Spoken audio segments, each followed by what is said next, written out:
नमस्कार दोस्तों। उत्तर प्रदेश सरकार 27,000 से ज्यादा स्कूलों को बंद या मर्ज करने जा रही है, जैसा कि लगातार समाचार पत्रों में छप रहा है। 27,000 स्कूल बंद, क्या शिक्षा खत्म हो रही है? सोचिए, एक ऐसा गांव जहां बच्चों की हैसियत स्कूल तक नहीं पहुंचती क्योंकि वो स्कूल अब मौजूद नहीं है। उत्तर प्रदेश सरकार ने 27,000 से ज्यादा प्राथमिक विद्यालयों को कम नामांकन के आधार पर बंद या मर्ज करने का निर्णय लिया। सरकार कहती है कि इससे संसाधन बचेंगे, शिक्षा बेहतर होगी, लेकिन गांव के लोग और आम लोग कहते हैं इससे शिक्षा छिन रही है। क्या वाकई में स्कूल दूर होने से लड़कियां पढ़ाई छोड़ देंगी? क्या आरटीई एक्ट और संविधान के अनुच्छेद 21A का उल्लंघन हो रहा है? क्या सरकार खुद अपने नियम तोड़ रही है? आइए आंकड़ों, कानूनों और गांव की हकीकत के जरिए इस फैसले का सच्चा विश्लेषण करते हैं। ये सिर्फ स्कूल बंद करने की कहानी नहीं है, ये देश के भविष्य के बंद करने की चेतावनी है। तो समझने के लिए हम थोड़ा सा पीछे चलते हैं और भारत में प्राथमिक स्कूलों की शुरुआत की बात करते हैं। भारत में प्राथमिक स्कूलों की जो शुरुआत एक लंबी ऐतिहासिक प्रक्रिया का हिस्सा रही है, जो सामाजिक, धार्मिक, औपनिवेशिक और स्वतंत्रतावाद की नीतियों से जुड़ी हुई है। इसके 3 मुख्य चरणों को हम समझते हैं। जब हम बात करते हैं प्राथमिक शिक्षा की, तो प्राचीन और मध्यकालीन भारत प्रारंभिक स्वरूप जो था उसमें गुरुकुल प्रणाली, वेदकालीन समय में शिक्षा गुरुकुलों में दी जाती थी, जहां बच्चे आचार्यों के पास रहते थे। यह शिक्षा मुख्यतः ब्राह्मण और ऊंची जातियों तक सीमित थी।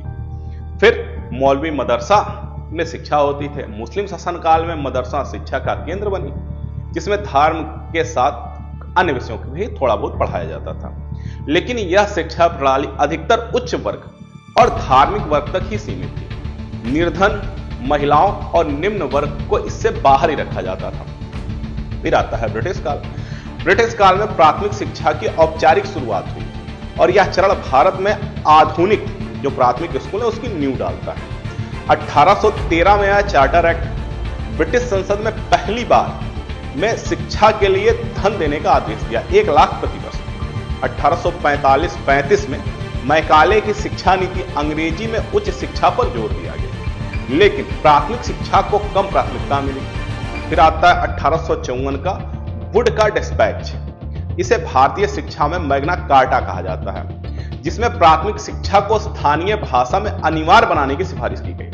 1882 हंटर आयोग। इस आयोग में स्पष्ट रूप से कहा गया कि प्राथमिक शिक्षा को जनसाधारण के लिए सुलभ और अनिवार्य बनाया जाए। इस दौर में सरकारी प्राथमिक स्कूलों की शुरुआत हुई, पर अन्य संख्या बहुत कम थी और गुणवत्ता भी खराब थी। ज्यादातर स्कूल शहरों में थे। स्वतंत्रतावाद की अगर हम बात करेंगे तो प्राथमिक शिक्षा का विस्तार 1947 में भारत सरकार ने शिक्षा को जनसुलभ बनाने के लिए ठोस कदम उठाए। 1850 में संविधान में शिक्षा अनुच्छेद 45 के तहत राज्य को 14 वर्ष से कम बच्चों को निःशुल्क और अनिवार्य शिक्षा देने का लक्ष्य किया गया। 1968 में पहली बार राष्ट्रीय शिक्षा नीति प्राथमिक शिक्षा पर विशेष बल दिया गया और 1986 दूसरी शिक्षा नीति सार्वभौमिक प्राथमिक शिक्षा को मिशन मोड में लाया। 2001 में सर्व शिक्षा अभियान, जिसका उद्देश्य था हर बच्चे को स्कूल में दाखिला और गुणवत्ता सुधारना। फिर आता है 2009 शिक्षा का अधिकार अधिनियम। 6 से 14 साल तक के बच्चों के लिए शिक्षा को मौलिक अधिकार बनाया गया। अब बात करते हैं उत्तर प्रदेश की, तो उत्तर प्रदेश में सरकारी प्राथमिक और प्राथमिक विद्यालयों की अगर हम बात करेंगे तो कुल मिलाकर के लगभग 1,40,000 स्कूल हैं। 27,764 ऐसे सरकारी स्कूल हैं जहां पर 50 से कम बच्चे, उन्हें नजदीकी स्कूलों के साथ मर्ज किया जाना प्रस्तावित किया गया है। अब आरटीई एक्ट यानी राइट टू एजुकेशन 2009 का में यह पूर्ण रूप से कहा गया 6 से 14 साल तक के बच्चों को निःशुल्क और अनिवार्य शिक्षा का अधिकार सुनिश्चित करना है। इसका जो मुख्य विशेषता अगर हम बात करेंगे तो प्रत्येक बच्चे को 1 किलोमीटर के भीतर प्राथमिक स्कूल, 3 किलोमीटर के भीतर उच्च प्राथमिक स्कूल की सुविधा होनी चाहिए। निजी स्कूलों में 25% वंचित वर्ग के बच्चों के लिए आरक्षित होनी चाहिए। इस बात को समझिएगा कि जो प्राइवेट स्कूल हैं उसमें 25% गरीबों के बच्चे पढ़ने चाहिए। इस बात का आप मूल्यांकन कीजिएगा कि क्या जो आपके अगल बगल में प्राइवेट स्कूल है वहां पर 25% बच्चों को निःशुल्क शिक्षा या गरीबों को शिक्षा दी जा रही है या नहीं दिया जा रहा है। स्कूलों में आवश्यकता न्यूनतम आधारभूत ढांचा योग्य शिक्षक जो है पीआरटी को 30:1 है। भारतीय संविधान के अनुच्छेद 46 की भी अगर हम बात करें तो यह जो संविधान का अनुच्छेद है नीति निषेधक तत्वों का हिस्सा है। राज्य में अनुसूचित जातियों, अनुसूचित जनजातियों और समाज के जो अन्य कमजोर वर्ग की शिक्षा और आर्थिक हितों को विशेष रूप से बढ़ावा देगा और सामाजिक अन्याय और सभी प्रकार के शोषण बचाने का प्रयास करेगा। अगर इसको हम समझेंगे इस तरह से कि भारत सरकार की जिम्मेदारी है कि एससी, एसटी और अन्य पिछड़े वर्ग को शिक्षा का अवसर में प्राथमिकता मिलेगी। यदि स्कूलों को मर्ज किया जाता है तो एससी, एसटी के बच्चे दूर हो जाएंगे या अनुच्छेद का उल्लंघन होगा। आरटीई एक्ट की ही धारा 6 जिसका मूल प्रावधान है हर राज्य सरकार को स्थानीय प्राधिकरण यह सुनिश्चित करेगा कि अधिकार क्षेत्र पर्याप्त संख्या में स्कूल स्थापित किए जाएं ताकि अधिनियम में निर्धारित प्रावधान के अनुसार बच्चों को शिक्षा उपलब्ध कराई जा सके। अब राज्य सरकार की जिम्मेदारी है कि वह स्कूलों की उपलब्धता और पहुंच सुगम करे। यदि स्कूल मर्ज करने के बाद 1 किलोमीटर से अधिक दूरी होती है तो यह सेक्शन 6 का उल्लंघन होगा। हम बात करते हैं कुछ उदाहरणों की। जापान में एक लड़की के लिए एक ट्रेन खुला रखा गया। जापान में शियाकी स्टेशन जो कि होक्काइडो को एक छात्र की पढ़ाई पूरी करने के लिए ट्रेन का संचालन लगातार होता रहा और सिर्फ एक बच्ची के ग्रेजुएशन होने तक 2016 तक स्टेशन को चलाया गया, उसके बाद बंद किया गया। यह स्टोरी वास्तविक है। यह प्रेरणादायक उदाहरण दूर सरकार तैयार करती है सिर्फ एक बच्चे की शिक्षा को सुनिश्चित करने के लिए वहां ट्रेन चलाई जा रही है। हम इसको इस रूप में भी देख सकते हैं कि आरटीई एक्ट में और भारत सरकार, उत्तर प्रदेश सरकार भी यह कहती है अगर एक भी बच्चा छूट गया संकल्प हमारा टूट गया। पढ़ाई को लेकर के भी यही है। जब हम बात करते हैं चुनावों की तो अगर किसी पोलिंग बूथ पर 5 मतदाता भी हैं तो वहां पे पोलिंग स्टेशन बनाए जाते हैं ताकि वो अपने मतों को दे सकें। एक भी होगा तो भी वहां पर बनाए जाएंगे। मतदान कर्मी वहां जाते हैं, अपना बेस्ट करते हैं, वहां पे वोट पड़ता है और यह सारी चीजें उत्तर प्रदेश सरकार, भारत सरकार द्वारा किया जाता है। लद्दाख के एक वारसी गांव है जहां पर सिर्फ 5 लोगों के लिए पोलिंग बूथ बनाया गया था। 2024 में वारसी लद्दाख में चुनाव आयोग ने गांव में पोलिंग बूथ लगाया जहां केवल एक परिवार के ही 5 वोटर थे। तो अगर 5 वोटर के लिए पोलिंग बूथ बनाया जा सकता है तो क्या 20 से कम बच्चों के लिए स्कूल को खोला नहीं जा सकता है, रखा नहीं जा सकता है?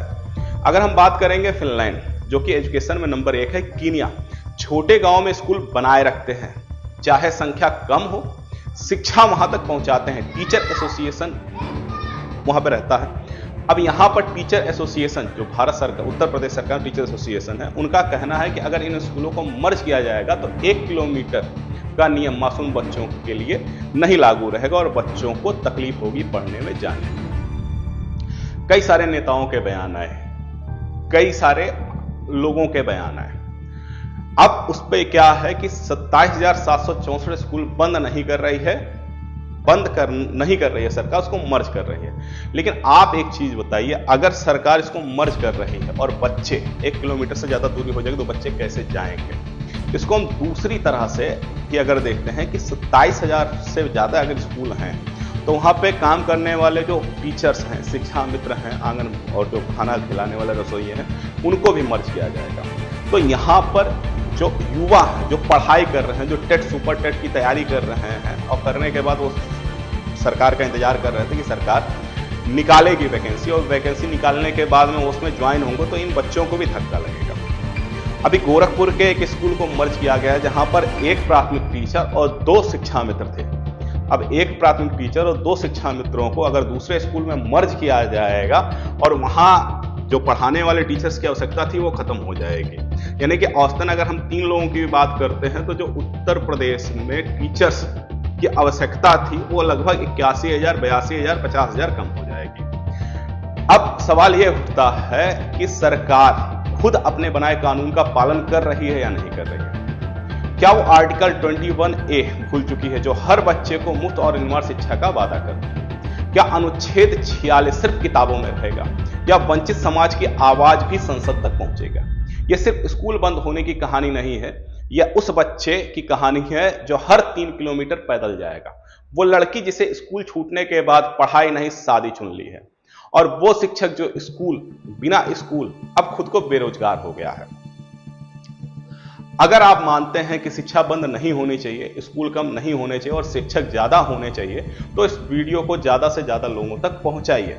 एक बात और आपसे कहना चाहेंगे कि जो प्राथमिक स्कूल है वहां पर गरीबों के बच्चे पढ़ते हैं। एक माँ बर्तन मांज करके अपने बच्चों को पढ़ाती है, वहां जाने के बाद में बच्चा थाली में खाना खाता है, खाना खाने के लिए जाता है। बहुत सारी चीजें जो कमियां हैं, जैसे आरटीई एक्ट में ही कहा गया था कि बिल्डिंग को अच्छा किया जाएगा, बच्चों को गुणवत्ता शिक्षा दिया जाएगा, नई शिक्षा नीति के अंतर्गत ग्रेडिंग प्रणाली लागू होगी, उनको डिजिटल शिक्षा दिया जाएगा। लेकिन अगर सरकार देखे तो क्या वहां पे ये सारी चीजें हुई हैं? अगर कोई प्राथमिक विद्यालय है जहां पर हमें फीस नहीं देना होता, हमें ड्रेस मिलता है, हमें किताबें मिलती हैं, और क्या जो प्राथमिक विद्यालय हैं वो प्राइवेट स्कूलों से कंपीट कर पा रहे हैं? जब हमारे पास में ऐसे शिक्षक हैं, जब हमारे पास में ऐसे शिक्षक हैं जो वेल क्वालिफाइड हैं, सरकार उनको अच्छे से अच्छी सैलरी दे रही है, 50,000 60,000 रुपए उन्हें सैलरी दे रही है, सारे मानक हैं, तो क्या बंद करना या मर्ज करना सरकार के पास सिर्फ यही एक ऑप्शन है? क्या सरकार वहां पर बच्चों की नामांकन संख्या को नहीं बढ़ा सकती है? बढ़ा सकती है, अगर सरकार इस बात को ध्यान दे कि वहां पर बच्चों की संख्या को बढ़ाए, प्राइवेट स्कूल जो है वहां से बच्चों को ट्रांसपोर्टेशन की व्यवस्था अच्छी करे, सारी चीजें करें, बच्चे पढ़ेंगे और बच्चा पढ़ना चाहिए। एक बात और, जैसे जो हमारे गांवों की बच्चियां होती हैं वह दूर पढ़ने के लिए नहीं जाती हैं। झारखंड का एक उदाहरण अगर हम लेंगे, वहां पर स्कूलों को मर्ज किया गया था, यूनिसेफ की रिपोर्ट है कि 3.8% ड्रॉप आउट बच्चे बढ़ गए। यानी कि स्कूलों को मर्ज करना अच्छी गुणवत्ता शिक्षा का ही एक माध्यम नहीं है, इसको हम दूसरे रूप में कर सकते हैं। आप लोगों से सिर्फ ये कहना, व्यक्तिगत तौर पे मेरा यह कहना है कि मेरा मानना है कि सरकार स्कूलों को मर्ज ना करे, बंद ना करें, वहां पर बच्चों का नामांकन बढ़ाए, अच्छी गुणवत्ता शिक्षा दे, नए बच्चों को मौका दे पढ़ाने का, ये चीजें ज्यादा अच्छी होती है। अगर यह वीडियो आपको अच्छा लगा हो तो इसको शेयर करें, लाइक करें। मिलते हैं अगले वीडियो में, तब तक के लिए नमस्कार।